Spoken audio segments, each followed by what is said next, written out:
Salam, hər vaxtınız xeyirli olsun dəyərli izləyicilərimiz. Bəzən yorğunluğumuzun səbəbini tapa bilmirik. Ürəyimiz tez-tez döyünür, kökəlirik, arıqlayırıq və el arasında bunu zob adlandırırlar.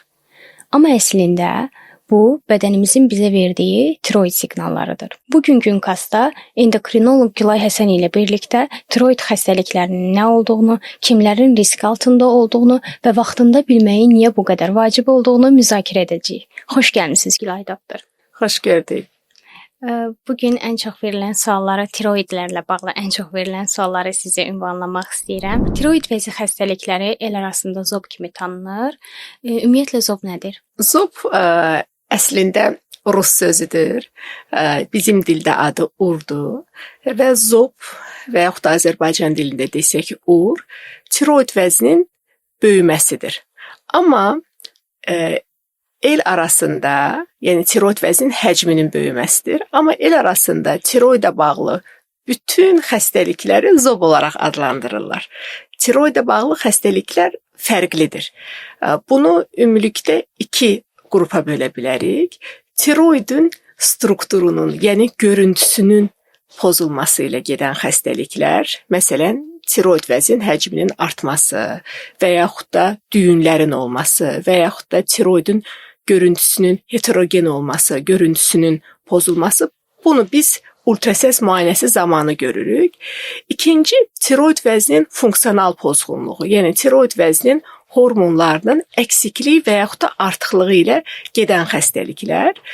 Tiroid vəzinin hormonlarının əksikliyi ilə gedən xəstəliklər hipotiroidi, el arasında bunu tənbəl zob olaraq adlandırırlar və tiroid vəzinin hormonlarının artıqlığı ilə gedən xəstəliklər hipertiroidi, bunu da el arasında zəhərli zob olaraq adlandırırlar və podkast müddətində çalışacağam daha çox bizi həm həkimlər, həm həkim olmayan izləyicilər izlədiyinə görə hər kəsin başa düşəcəyi daha çox terminoloji deyil də el arasında istifadə olunan kəlmələrlə tiroid xəstəliklərini izah etməyə çalışacağam. Zobun yaranma səbəbləri hansılardır?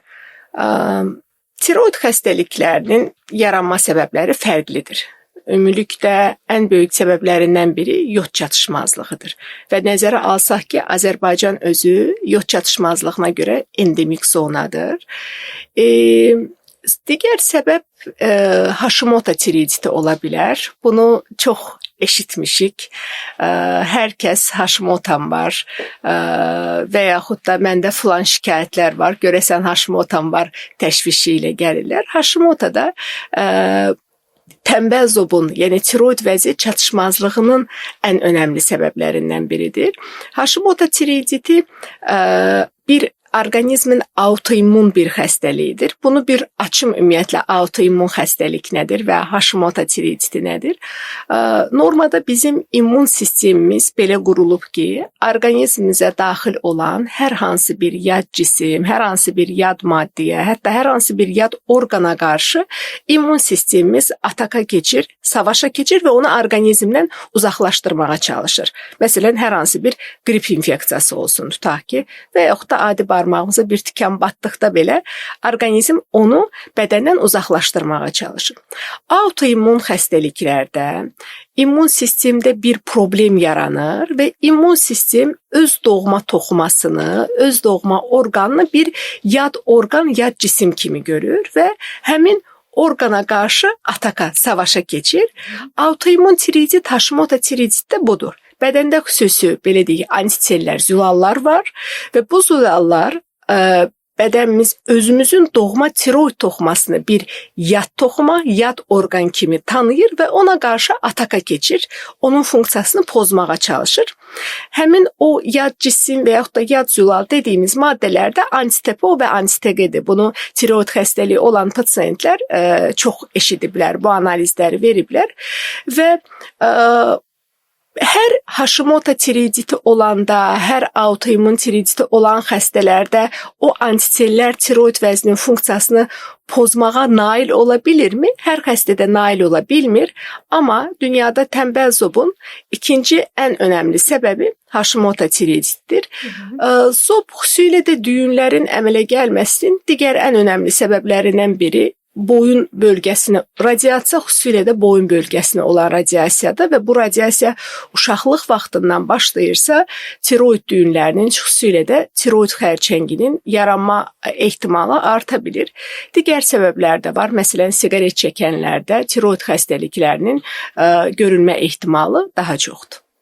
Niyə hər ailədən ən azı birində, bir nəfərdə tiroid xəstəlikləri olur? Azərbaycan yod çatışmazlığına görə endemik zonadır. Düzdür, bizim son illərdir Azərbaycanda istifadə olunan dövlət səviyyəsində bu verilmiş bir qərardır. Duzlar yodlaşdırıldığı üçün əvvəlki qədər ölkəmizdə yod çatışmazlığı yoxdur, amma ümumilikdə Azərbaycan yod çatışmazlığına görə endemik zona olduğuna görə daha çox rast gəlinə bilir. İkinci səbəb, belə deyək, tibb inkişaf edib. Ona görə daha çox pasiyentlər daha maarifli olublar. Ona görə diaqnostika artıb. Yəni xəstəliyin artmasından başqa diaqnostika artıb. Məsələn, 20 il bundan qabaq, 15 il hətta bundan qabaq heç kəs Hashimoto tiroiditi haqqında bir bilgisi yox idi. Və yaxud da 20 il bundan qabaq kimsə gedib özündən bir tiroid ultrasəs müayinəsi etməzdi və yaxud da bir TSH analizi verməzdi. Amma indi tibb inkişaf etdiyinə görə, insanlarımız daha maarifli olduğuna görə, say deməyək, bunun aşkarlanması artdığına görə belə bir şey yaranır. Yəni sanki kimlə danışırsan və yaxud da biz yanımıza bir pasiyent gəldikdə heç tiroid xəstəliyi olmasın, şəkərli diabetlə və yaxud da başqa bir endokrin xəstəliklə gəldikdə ailə anamnezi topladıqda da görürük ki, əslində ki, məsələn, anamda mı, bacımda mı, qardaşımda mı tiroid xəstəliyi var deyirlər. Bir də ki, mən ən çox eşitdiyim bir şey deyəcəm. Deyirlər ki, zob varsa, o əsasən anadan keçmədi. Bu mifdir, yoxsa həqiqətən doğru olan bir şeydir? Bunu daha çox Hashimoto tiroiditinə aid edirlər. Hashimoto tiroiditində ailəsəl faktor mövcuddur və bu faktor, bəli, daha çox ana xətti ilə gəlir. Ona görə buna tam olaraq mif deməyək. Hashimoto tiroiditində bəli, anadan övladlarına, xüsusilə də qız övladına keçmə ehtimalı daha çoxdur. Hansı ilkin əlamətləri gördükdə pasiyentlər bilməlidir ki, onlarda tiroid vəzi xəstəlikləri var? Belə deyək, tiroid vəzi xəstəliklərindən tiroidin funksiyasının pozulması ilə gedən xəstəliklər şikayət verir. Düzdür, bizim yanımıza gələn xəstələrin çoxu, doktor boğulmam var, məncə məndə zob var deyərək müraciət edirlər. Amma onu qeyd edim ki, tiroid xəstəlikləri boğulma vermir adətən. Bu boğulma verən fərqli səbəblərə, xüsusilə də panik ataka bağlı olaraq səbəb bu olur əslində. Boğulma hansı halda verə bilir? Tiroid vəzi o qədər böyüyür ki, mexaniki olaraq nəfəs borusunu sıxır və bu halda boğulma verir. Adətən tiroid vəzinin struktur dəyişikliyi ilə gedibsə, yəni funksional dəyişikliyi yoxdursa, hormonlar normadadırsa bir şikayət verməz. Məsələn, düyün heç bir zaman bir şikayət verməz. Çox böyük düyündürsə vizual olaraq görünə bilər və yaxud da o tiroid vəzinin boyuncuq ismus dediyi yerdə yerləşibsə, udqunanda bir maneçilik yarada bilər. Amma düyünlər adətən bir şikayət vermir. Bəs funksiyasının artması və yaxud da azalmasında şikayət ola bilirmi? Bəli, şikayət ola bilir. Ümumiyyətlə, tiroid vəzi orqanizmin enerji metabolizmasını təmin edən ən önəmli vəzdir. Yəni, bir insanın bədənində tiroid vəzini tamamilə, belə deyək ki, əməliyyatla falan çıxartsınlar, o dərman içməsə yaşaya bilməz. Yəni, həyatı vacib bir vəz və onun ifraz etdiyi hormon həyatı vacib bir hormondur. Və bədənimizin enerji mübadiləsini təmin edən bir vəzdir. Tiroid vəzinin funksiyası azaldıqda, ümumi metabolizma zəiflədiyinə görə, insanda birinci qadınların da ən çox narahat etdiyi çəki vermədə problem yarana bilir. pasiyent ya çəkisi artar və yaxud da çəki vermədə problem yaşayar. Məsələn, bu cür ifadə edir ki, mənim sağlam qidalanmam yerində, fiziki aktivliyim yerində, amma mən çəki verə bilmirəm. Çətin çəki verirəm. Eyni zamanda halsızlıq, əzginlik, tez yorulma, günün ortasında yuxu basma, dəri quruluğu, saç tökülmə kimi şikayətlər verə bilir tənbəl zob. Tiroid hormonları orqanizmimizdə hər bir orqana təsir edir. Məsələn, hətta mədə-bağırsaq sisteminə təsir edir və tənbəl zobda mədə-bağırsaq sisteminin hərəkəti, peristaltikası zəiflədiyinə görə özünü qəbizliklə də göstərə bilir. Hipertiroid, yəni zəhərli zob dediyimiz durumda bunların biraz əksi baş verir. Pasiyent yaxşı qidalanmasına baxmayaraq, iştahının yerində olmasına baxmayaraq ciddi çəki azalmasından şikayət edir. Əllərdə əsmə, ürək döyünmə, aşırı tərləmə, istiyə qarşı dözümsüzlük kimi şikayətlərlə göstərir. Həmçinin qarın getmə kimi şikayətlərlə göstərir.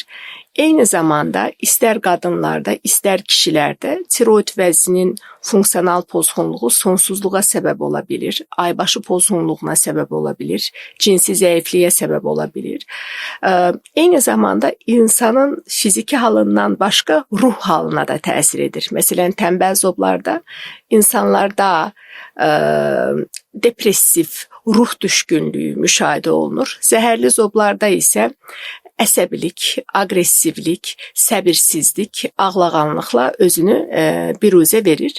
Bir də zəhərli zobun bir növü var, Graves xəstəliyi. Bu xəstəlikdə əlavə olaraq xəstələrin böyük bir hissəsində egzaftalm dediyi gözün önə gəlməsi, gözün bərəlməsi ilə bəlkə görmüşük insanlarda. Bununla müşahidə olunur zəhərli zoblarda və o göz biraz önə gəldiyinə görə gözə qum tökülmüş kimi, qum varmış kimi bir hissiyat və yaxud da işığa çıxdıqda gözlərin qamaşması, daha doğrusu günəşə çıxdıqda həssaslığın artması kimi şikayətlərlə özünü biruzə verir.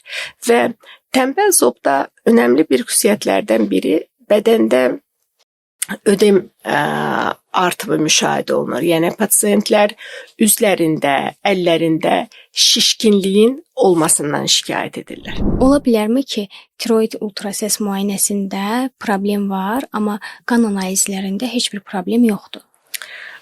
Ola bilər. Bəzən olur, pasiyenti müayinə edirik. Tiroid ultrasəs müayinəsində çoxlu sayda düyünlər aşkarlayırıq. Amma tiroida aid qan təhlilləri, həmçinin antitellərə baxırıq, tamamilə normadadır. Bu mümkündür, çünki podkastın əvvəlində də dediyim kimi, xəstəliklər iki cür gedir. Tiroid vəzinin quruluşunun, strukturunun pozulması ilə gedən xəstəliklər və funksiyasının pozulması ilə gedən xəstəliklər. Düzdür, adətən ikisi bir arada olur. Yəni, pasiyentin Hashimoto tiroiditi varsa, hipotiroidisi varsa, biz UZI-yə baxdıqda ideal tiroid vəzi görmərik. Bir dəyişiklik olar.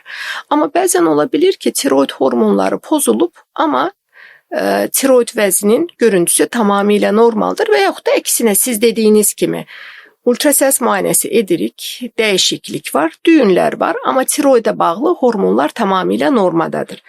Və buradan bəzən bu hallarda tiroid hormonları tamamilə normadadır, ultrasəsdə çoxlu sayda düyünlər var. Bu halda pasiyentə heç bir dərman müalicəsi təyin etmərik.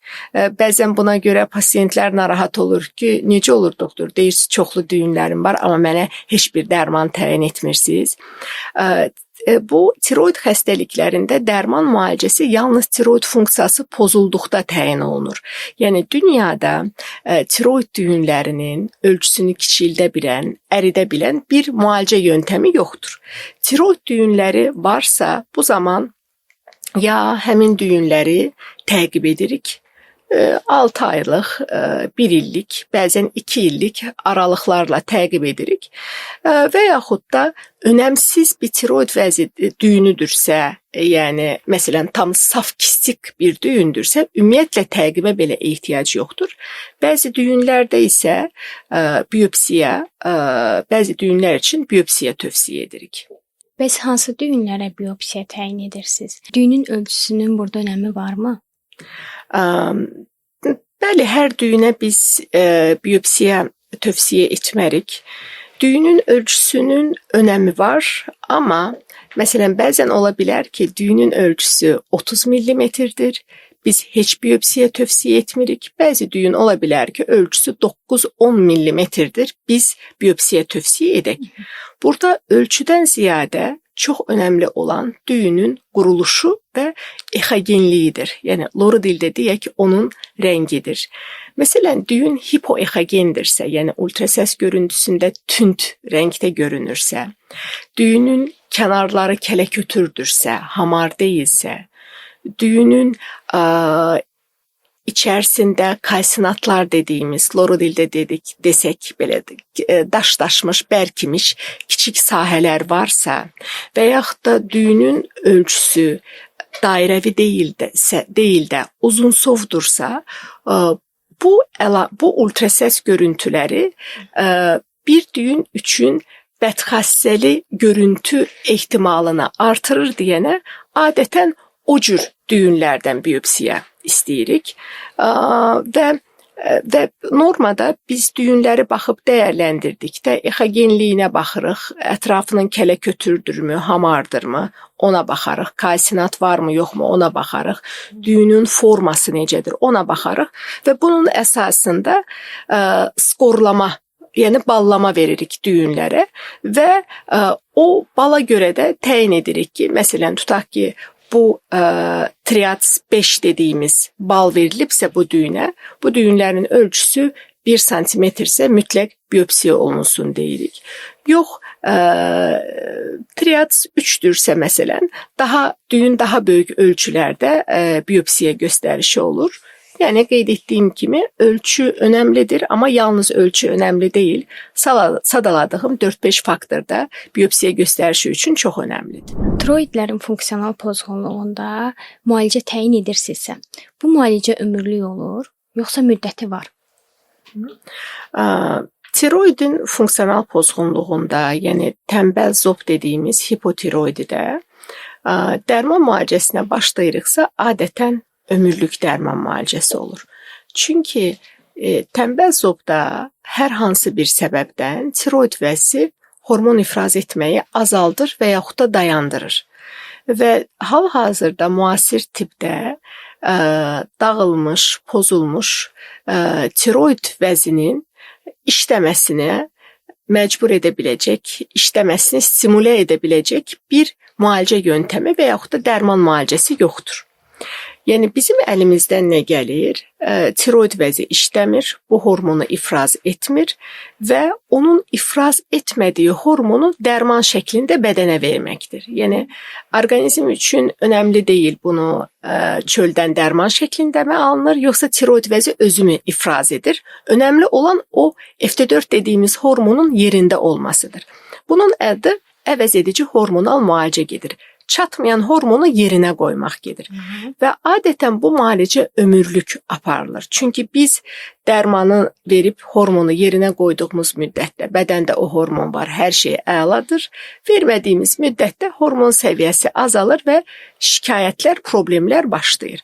Ona görə adətən hipotiroidi müalicəsinə başlayırıqsa, tənbəl zob müalicəsinə başlayırıqsa, müalicə ömürlük gedir. Bəzən istisnalar ola bilir, xüsusilə də hamiləlik müddətində. Məsələn, hamiləlik müddətində başlayırıq dərmana və hansı ki dərman böyük dozalarda təyin olunmur. İstisnalar olur, bəzən xüsusilə də hamilələrdə. Məsələn, hamiləlik müddətində hamiləliyə bağlı levotiraksin müalicəsinə başlamışıqsa, bəzi qrup hamilələrdə doğuşdan hamiləlikdən sonra dərman qəbulunu dayandıra bilirik.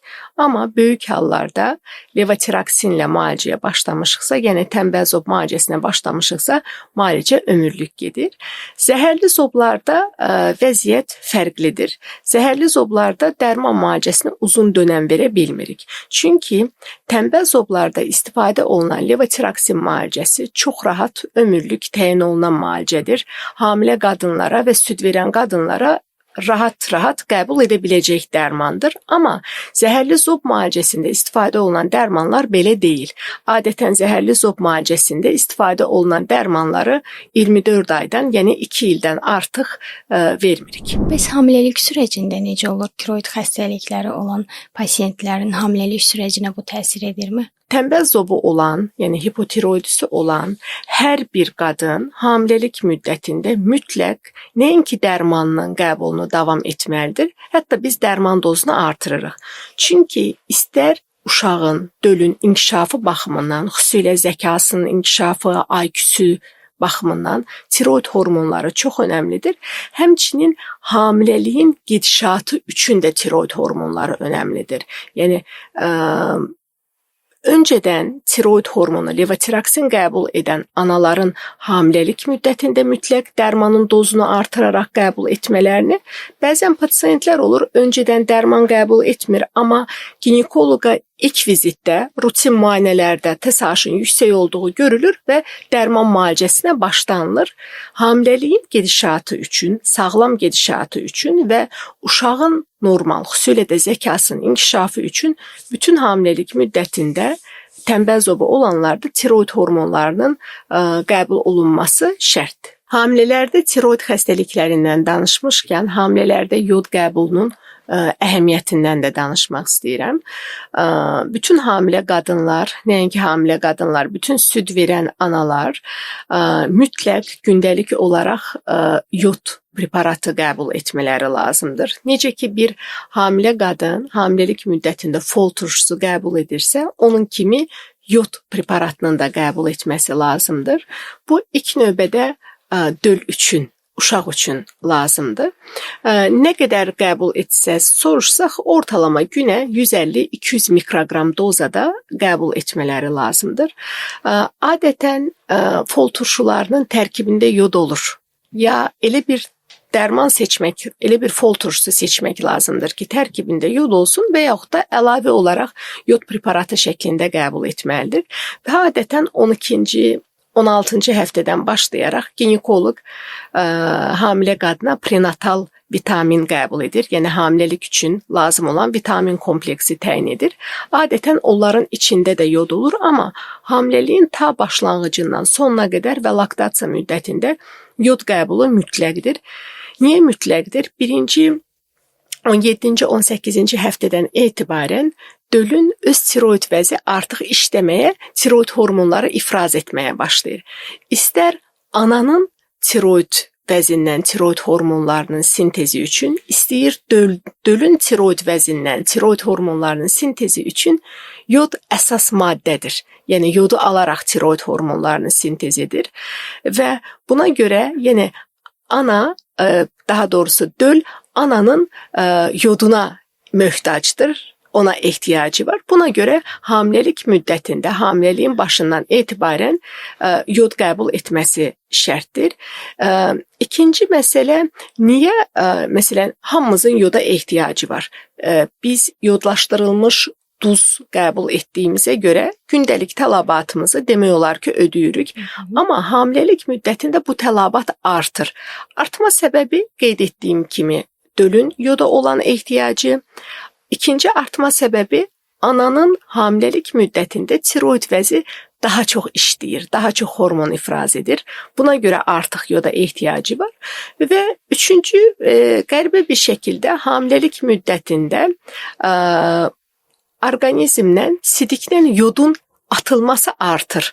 Baxmayaraq ki, tələbat da artır. Eyni zamanda sidiklə yodun atılması da artdığına görə ananın ekstra dozada yod yəni gündəlik süfrə duzundan, yodlaşdırılmış duzdan başqa əlavə tablet və yaxud da vitamin kompleksi şəklində də yod qəbul etməsinə ehtiyac var. Yoddan danışmışkən, sosial şəbəkələrdə funksional tipçilər lüqol məhlulunun zob üçün faydalı olduğunu deyirlər. Bu nə qədər doğrudur?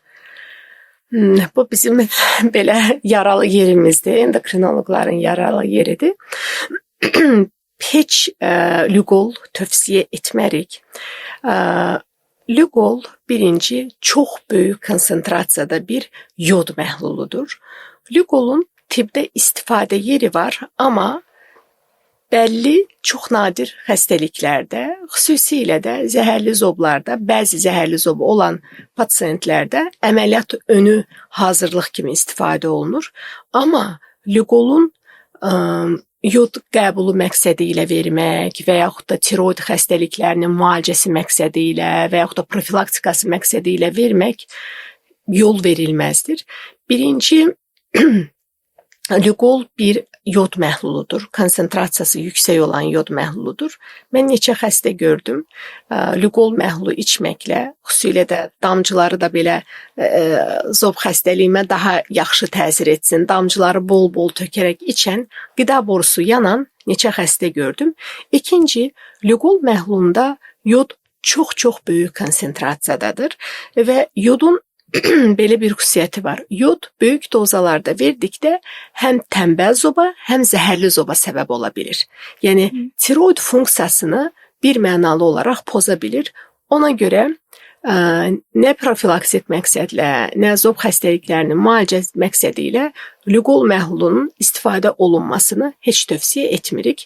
Qeyd etdiyim kimi yalnız bəzi hallarda o da funksional tipçilərin deyil, həkimlərin, endokrinoloqların ciddi nəzarəti altında qısa müddətdə qəbul oluna bilər. Bir də Hashimoto'da glutensiz pəhriz doğrudurmu? Yəni mütləq olmalıdırmı? Bu da çox müzakirə olunan, insanların çoxunun doğru düşünmədiyi bir mövzudur. Birinci onu qeyd edim ki, Hashimoto tiroiditi olan bir pasiyentin hər hansı bir xüsusi bir pəhrizə ehtiyacı yoxdur. Bütün xəstəliklərdə olduğu kimi, xüsusilə də autoimmun xəstəliklərdə bizim istədiyimiz, pasiyentə dediyimiz sağlam qidalanın, balanslı qidalanın və sağlam qidalanın. İstədiyimiz budur. Xüsusi bir pəhrizə ehtiyacı yoxdur. Glutensiz pəhrizə heç ehtiyacları yoxdur. Bu mövzu son vaxtlarda İstər Hashimoto xəstəliyində, istər ürək-damar xəstəlik riskinin azaldılması məqsədi ilə, çəki vermək məqsədi ilə glutensiz pəhrizlər çox dəbdədir, çox müzakirə olunur. Bu yalnız bizim ölkədə deyil, bütün dünyada belədir. Ümumiyyətlə, bu hardan yaranıb bu Hashimoto tiroiditi olan glutensiz pəhrizi saxlasın deyənə? Hashimoto bir autoimmun bir xəstəlikdir və bir orqanın autoimmun, yəni bir orqanizmdə bir orqanın autoimmun xəstəliyi varsa, digər orqanın da autoimmun xəstəliyi görülmə riski artır. Çölək deyilən bir xəstəlik var, bağırsaqların autoimmun xəstəliyidir və bu çölək xəstəliyində glutensiz pəhriz gözləmək mütləqdir. Əgər bir pasiyentdə Hashimoto ilə yanaşı çölək xəstəliyi də varsa, hansı ki, bəzi qrup Hashimoto'lu pasiyentlərdə çölək xəstəliyi görülə bilər, çünki hər ikisi autoimmun xəstəlikdir. Yanaşı olaraq çölək xəstəliyi də varsa, bəli, glutensiz pəhriz saxlamaq lazımdır. Yox, çölək xəstəliyi yoxdursa, sırf autoimmun tiroiditə görə glutensiz pəhriz saxlamağa ehtiyac yoxdur. Hətta mən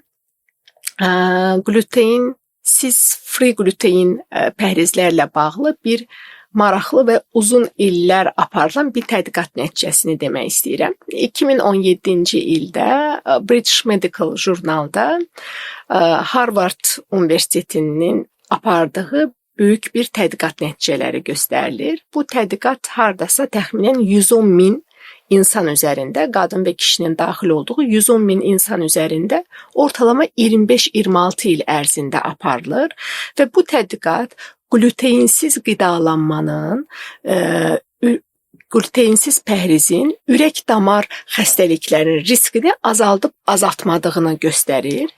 Tədqiqat nəticəsi göstərir ki, qluteinsiz qidalanma nəinki ürək-damar xəstəlikləri riskini azaltmır, həmçinin artırır. Artırmada səbəb isə qluteinin az qəbul olunması deyil. Taxılların, yəni çovda, arpa, buğda kimi tərkibində çoxlu mikroelementlər, vitaminlər və liflər olan qidaların qəbulunun azlığına bağlı olaraq ürək-damar xəstəlikləri riski artır. Həmçinin qluteinsiz qidaların çoxu görmüşük özümüz paketlənmiş qidalardır. Üstəgəl o gluten free qidalanıram deyərək paketlənmiş qidaların qəbulunun artmasına bağlıdır. Yəni ona görə tövsiyəm, əgər çölək xəstəliyi yoxdursa, gluten intolerantlığı yoxdursa, İstər Hashimoto xəstəliyi olsun, istər artıq çəki olsun, hər hansı bir xəstəlikdə, ya digər xəstəliklərdə gluteinsiz pəhrizin bir əhəmiyyəti yoxdur, saxlamasınlar. Çox sağ olun Gülay doktor, bu qədər dəyərli məlumatlar verdiyinizə görə. Əminəm ki, pasientlər də yararlanacaqlar. Sağ olun, salamat qalın.